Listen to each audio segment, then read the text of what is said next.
Hi friends, welcome to our channel. இன்றைக்கி நம்ம என்ன பார்க்க போகிறோன்னா, சுவையான கிட்ஸுக்கான எக் நூடுல்ஸ் எப்படி செய்யலாங்கிறத பற்றி பார்க்க போகிறோம்.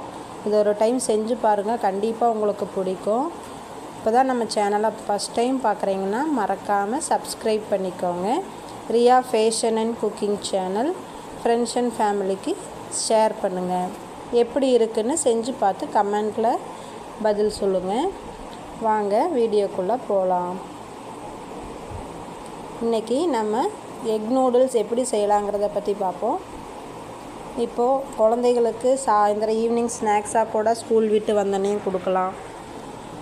இந்த எக் நூடுல்ஸ் சின்னவங்கள்லேருந்து பெரியவங்க வரைக்குமே விரும்பி சாப்பிடக்கூடிய ஒரு பொருள் தான். நம்ம எங்கேயாவது ஷாப்பிங்கோ வெளியே எங்கேயாவது போனாலும் நம்ம கடையிலலாம் வாங்கி சாப்பிட்ருப்போம். ஆனால் இது எப்படியே வீட்டிலே அதே சுவையில் எப்படி வீட்டில் செய்யலாம் அப்படிங்கிறத பற்றி இந்த வீடியோவில் பார்க்கலாம்.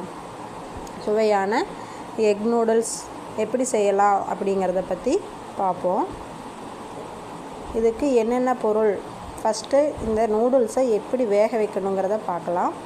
நான் ஒரு 5 கப்பு தண்ணி வச்சுருக்கேன். அது நல்லா சூடானதும் ஒரு ஸ்பூன் சால்ட் ஆட் பண்ணிக்கிறேன். அது கூட ஒரு ஸ்பூன் எண்ணெயும் நான் ஆட் பண்ணிக்கிறேன். இது நல்லா கொதித்து வரும்போது, நல்லா கொதி வந்துருச்சு பார்த்திங்கனாலே தெரியும். நல்லா கொதித்து வரும்போது நான் ஒரு 3 பாக்கெட்டினுடைய நூடுல்ஸ், இப்போ தனியாக நம்ம கடைகளில் கிடைக்கும், நம்ம ரோட் சைடு கடையில் கூட நம்ம இந்த நூடுல்ஸை பார்த்துருப்போம். இதை ஒரு 3 பாக்கெட் நான் இப்போ ஆட் பண்ணிக்கிறேன். ஒரு 5 கப்பு தண்ணி கொதிக்க வச்சு அதில் இந்த நூடுல்ஸை ஆட் பண்ணிக்கிறேன். இது நல்லா வேகணும். ஒரு 5 நிமிஷத்துக்கு நல்லா இப்படியே கொதிக்க விடுவோம். இப்படி கிளறி விட்டுக்கிட்டே இருந்தோம்னா நல்லா வெந்து வரும். அந்த டைமில் நம்ம கேஸை ஆஃப் பண்ணிட்டு அதையே வடித்து வச்சுக்கலாம். வடித்த உடனே நம்ம கொஞ்சம் பச்சை தண்ணியும் ஆட் பண்ணிக்கணும். ஆட் பண்ணி ஒரு தடவை இப்படி கலக்கி மிக்ஸ் பண்ணி விட்டுக்கிட்டு அதையும் நம்ம இப்போ வடித்து எடுத்துக்கலாம். இப்போ இதுக்கு என்னென்ன பொருள் தேவைன்னு பார்ப்போம். ஒரு பெரிய வெங்காயத்தை நீளவாக்கில் கட் பண்ணி வச்சுருக்கேன். ஒரு 5-6 பல் பூண்டு பொடியாக கட் பண்ணி வச்சுருக்கேன். கேரட்டு, குடமிளகா, கொஞ்சமாக ஒரு கோஸில் 1/4 கோஸு நான் நீளவாக்கில் கட் பண்ணி வச்சுருக்கேன். இப்போ அதுக்கு முன்னாடி நான் இரும்பு கடாய் வச்சுருக்கேன். அதில் கொஞ்சமாக எண்ணெய் விட்டு இந்த நூடுல்ஸுக்கு தேவையான ஒரு 3 முட்டையை நான் நல்லா தனியாக வறுத்து உதிர்த்து மாதிரி எடுத்துக்க போகிறேன்.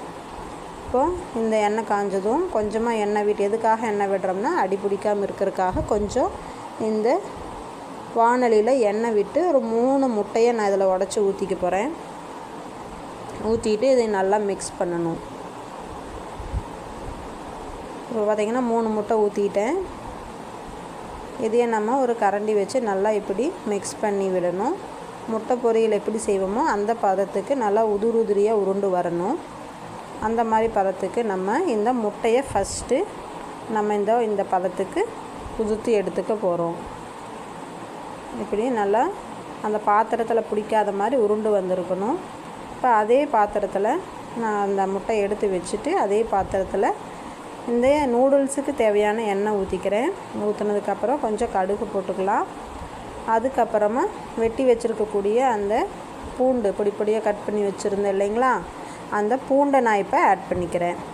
ஆட் பண்ணி நல்லா மிக்ஸ் பண்ணி விட்டுக்கலாம். நல்லா வறுத்ததுக்கப்புறம் நம்ம இதில் வெட்டி வச்சுருக்கக்கூடிய பெரிய வெங்காயம், ஆனியனை நம்ம நீல வாக்கில் வெட்டி வச்சுருக்க வெங்காயத்தை இதில் ஆட் பண்ணிக்கலாம். ஆட் பண்ணிவிட்டு இதையும் நம்ம என்ன பண்ணலான்னா நல்லா வறுத்து விட்டுக்கலாம்.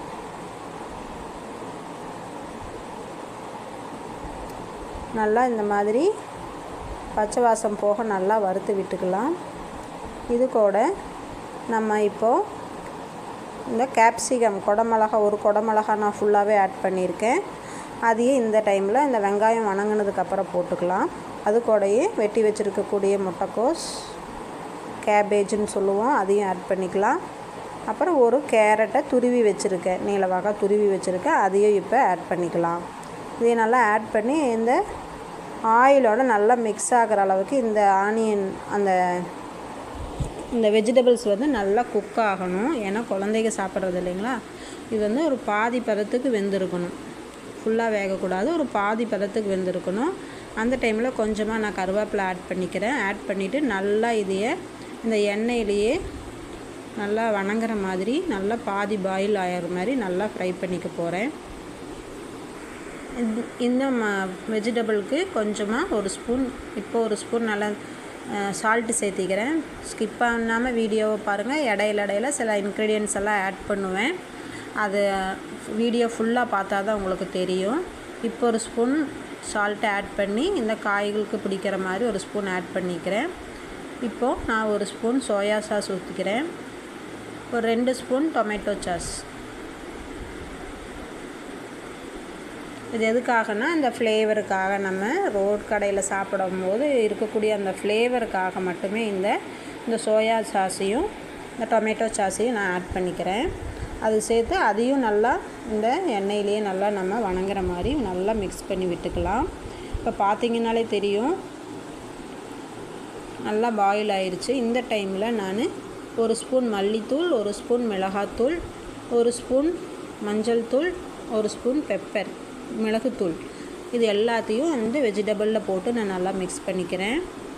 இப்போ பார்த்திங்கனாலே தெரியும் ஸ்டார்டிங்கில் இருக்கிறதுக்கும் இப்போ இந்த காய் நல்லா வெந்து வந்திருக்கு. பார்த்திங்கன்னா தெரியும் இந்த ஆனியனு, கேபேஜு, கேப்சிகம், கேரட் எல்லாமே பார்த்திங்கன்னா நல்லா மிக்ஸ் ஆகி வந்திருக்கும். இது நல்லா நம்ம இப்படி அந்த பாத்திரத்தில் ஒட்டாத மாதிரி எண்ணெய் பிரிஞ்சு வரும். அந்த பதத்துக்கு நம்ம இதையே குக் பண்ணி எடுத்துக்கலாம். இந்த டைமில் நம்ம வேக வச்சு வச்சுருக்கக்கூடிய அந்த நூடுல்ஸை நம்ம ஆட் பண்ணிக்க போகிறோம். வேக வச்சுருக்கக்கூடிய எல்லா நூடுல்ஸையும் நம்ம இந்த மிக்ஸில் ஆட் பண்ணிக்க போகிறோம். போட்டு லைட்டாக அப்படியே கொஞ்சம் கொஞ்சமாக பிரட்டி விட்டுக்கலாம். இந்த மசாலா எல்லாமே ஃபஸ்ட்டு ஒரு ஸ்பூன் நம்ம சால்ட்டு போட்டிருக்கோம். இப்போ இந்த நூடுல்ஸுக்கு ஒரு ஸ்பூன் சால்ட்டு போட்டு நம்ம வறுத்து வச்சுருக்கக்கூடிய முட்டையை நம்ம இது கூட ஆட் பண்ணி இப்போ மிக்ஸ் பண்ணிக்க போகிறோம்.